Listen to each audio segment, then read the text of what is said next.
तो नमस्कार, मेरा नाम दीपक कुमार है। जैसे कि आप लोग सभी जो हमारे दर्शक हैं, जो सभी जानते हैं कि हम यहाँ पे एक योग पाठशाला करके एक एपिसोड चला रहे, जिसमें हम प्रतिदिन एक योग आसन जो आप लोगों के बीच में लेके आते हैं, उसके फायदे कौन लोग कर सकते हैं, कौन लोग नहीं कर सकते, उसके बारे में भी यहाँ पर हमारे जो ट्रेनर है, जो शिक्षक है, उनसे हम आपको जानकारी देते हैं। कल आपने देखा होगा कि हमने जो यहाँ पर हमारा जो एपिसोड था उसमें हमने करवाया था मंडूक आसन। तो मंडूक आसन मैं आपको बता दूं किन लोगों के लिए फायदेमंद था। जिनको डायबिटीज है उनके लिए रामबाण है मंडूक आसन, और आपका जो पेन क्रिया जो है वो सही तरीके से काम करने लगता मंडूक आसन करने से। अगर आप अपने घर में निरंतर करें तो आपको बहुत ही लाभ और बहुत ही फायदा होगा। जैसे मैं कहता हूँ ना कि शरीर ही असली सोना है, जिसने खो दिया उसे जीवन भर रोना है। तो आज मैं आपको मंडूक आसन का जो उसका उप आसन है, उस आसन जो आज हम आपको दिखाने जा रहे हैं, और जो हमारे आज का जो टीचर है वो कैलाश जी हैं, तो इनके बारे में मैं इनसे थोड़ा दो शब्द में जान लेता हूँ कि इस आसन के बारे में, इसका क्या फायदा है, क्या नुकसान है, कौन लोग कर सकते हैं और कौन लोग नहीं कर सकते। तो कैलाश जी, आपका स्वागत है हमारे योग पाठशाला क्लास में। यह आसन बहुत बढ़िया है। मंडूक आसन का उपासन है, आसन है। मंडूक आसन के बाद इसको जरूर करना चाहिए। और जिनके घुटनों में दर्द है वो ना करें, घुटनों पे प्रेशर पड़ता है। बाकी सभी कर सकते हैं, सभी के लिए बहुत बढ़िया है। तो शुरू करते हैं आसन। इसका नाम बताया आपने, उष्ट आसन। उष्ट आसन ऊँट की तरह आकृति बनती है इसकी, टेढ़ी मेढ़ी, इसलिए इसका नाम उष्ट आसन रखा गया है। तो चलिए अब हम आपको जो है उष्ट आसन जो करने जा रहे हैं, मैं आपको बता दूं कि ये जो कर रहे हैं जो उष्ट आसन, हमारे आसन जो है हमारी दाएं और जो है हमारे यहाँ के क्लास के जो ट्रेनर है टीचर कैलाश जी, और हमारे जो आप बाएं और देख रहे हो ये हमारे क्लास का जो ये भी एक रोल मॉडल है, इनका नाम है धर्मराज। तो आज ये दोनों लोग ये करके दिखा रहे हैं, तो हम उनसे कहेंगे कि अभी आसन ये प्रारंभ करें और हमारे दर्शकों को दिखाएं। स्थिति बनाएं, घुटनों के बल खड़े हो जाएं, पंजे लेटे हुए, दोनों घुटनों के मध्य में कंधों के बराबर दूरी, दोनों हाथ कमर पर, अंगूठे पीछे से रीढ़ पर मिले रहें, 6 उंगलियां मिली हुई आगे की ओर। पहले गर्दन को मोड़ेंगे धीरे धीरे, क्षमता अनुसार, जितनी आपकी क्षमता है अधिक से अधिक मोड़े गर्दन। श्वास भरते हुए धीरे धीरे कमर के निचले भाग से पीछे की ओर झुके, झुकते जाएं। जब पूरी तरह कमर झुक जाती है तो दोनों हथेलियां पैरों के तलवों पर रख दे, स्पर्श मात्र, वजन नहीं रखना। ये देखे, दोनों हथेलियां स्पर्श मार से रखना है, ज्यादा वजन नहीं रखना। तो आपको देखो, मैं आगे से पीछे की ओर दिखा रहा हूँ, आप भी अपने घर में करें तो किसी प्रकार का गलती ना करें जिससे फायदा के बजाय आपको नुकसान हो। जिनकी कमर नहीं झुकती है वो कमर को पकड़कर इसी स्थिति में, जिनकी कमर नहीं झुकती हो वो कमर को पकड़ के इसी स्थिति में रहे। जो अभी आप देख रहे हैं ये है उष्ट आसन। जंघाएं सीधी रहेंगी। देखिए, जंघाएं जो है बिल्कुल सीधी रखना है। नितंबों की चर्बी कम होती है। इस आसन से नितंबों की जो चर्बी है वो कम होती है।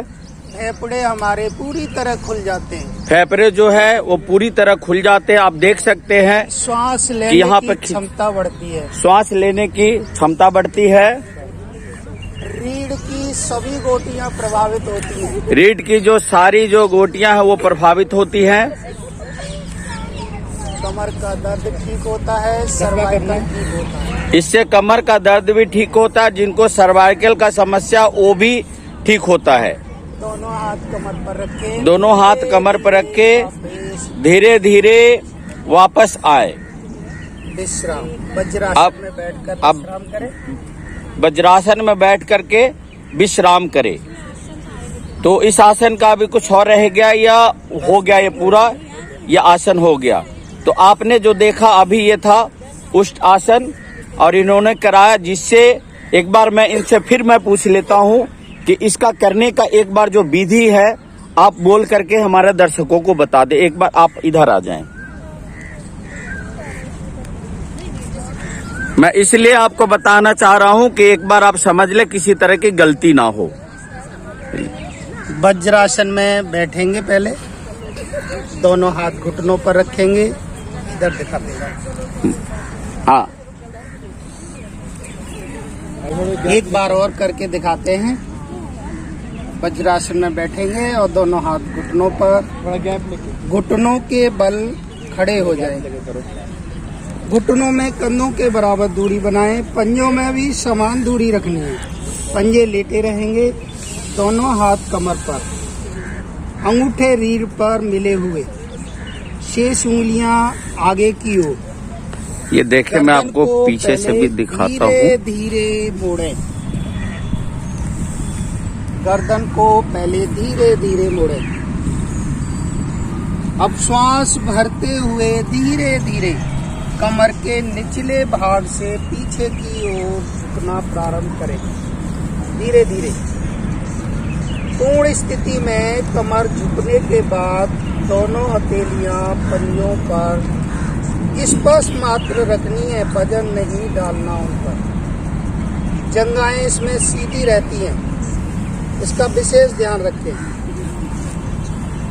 हमारी रीढ़ की समस्त गोटियां, गद्दियां, मांसपेशियां प्रभावित होती हैं। सर्वाइकल भाग ठीक होता है, कमर का दर्द ठीक होता है, नाभि के दोष दूर हो जाते हैं, पेट के सभी अंग प्रभावित होते हैं। श्वास छोड़ते हुए दोनों हाथ कमर पर, पहले कमर को सीधा करेंगे, अंत में गर्दन को सीधा करेंगे। वज्रासन में बैठकर विश्राम। तो ये आपने देखा कि दोबारा से ये पूर्ण जो आपको जो दिशा निर्देशों के साथ ये बताया गया, इसी तरीके से आपको अपने घरों में करना है। मैं बार बार कहता हूँ, अगर आप भारत के किसी भी कोने में रहते हो, किसी भी शहर में रहते हो, किसी भी गांव में रहते हो, तो आपको मैं बता दूं कि जो यहाँ पे जो क्लास चलता है वो चलता है भारतीय योग संस्थान के द्वारा, जो बिल्कुल ही निःशुल्क है और ये ऑनलाइन भी क्लास है। अगर आपको किसी तरह का मदद चाहिए तो आप हमारे यहाँ जो शिक्षक है या हम लोगों से आप संपर्क कर सकते हैं। वो आपको आसन के बारे में कोई भी समस्या हो, कोई भी परेशानी हो, तो आप उनसे बात करके अपने समस्याओं के हिसाब से उनसे आसन समझ सकते हैं। जैसा कि मैंने कल भी एक अपना नंबर बताया 9599389900। आज मैं अपने जो शिक्षक है उनसे उनका नंबर पूछ लेता हूँ। आप इन्हें भी फोन करके इनसे भी आप बात कर सकते हैं।